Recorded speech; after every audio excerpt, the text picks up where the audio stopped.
Hi everyone! Welcome back to my channel. So for today's vlog, dahil tag-ulan po guys, magluluto tayo ng simpleng ulam ng mga Ilocano. So pag tag-ulan po, alam natin na maraming labong. So today, magluluto tayo ng ginisang labong Ilocano style.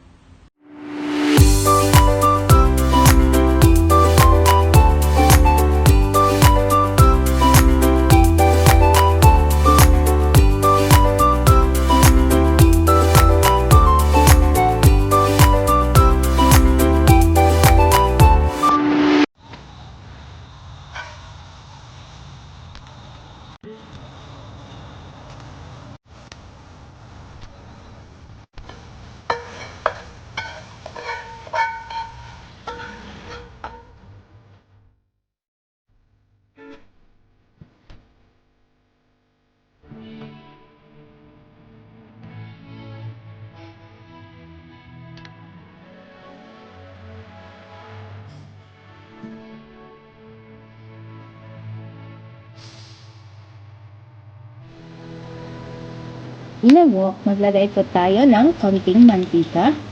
Then, we're going to soak the garlic, ginger, and shallot until it's slightly brown.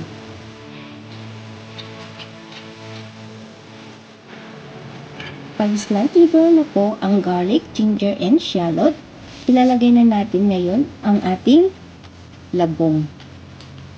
So, i-stir fry lang po natin ito saglit bago natin ilalagay ang ating mga seasoning.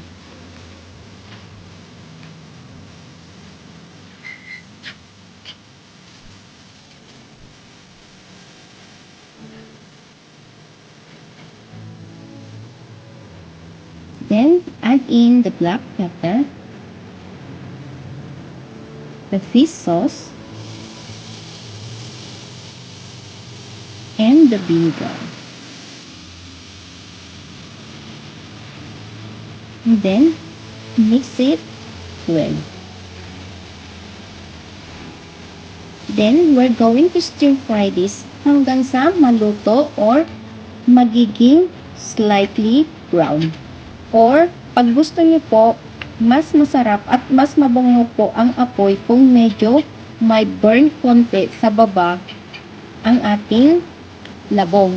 So, ganito lang guys, kami magluto or pasimple magluto ng ginisang labong ng mga Ilocano.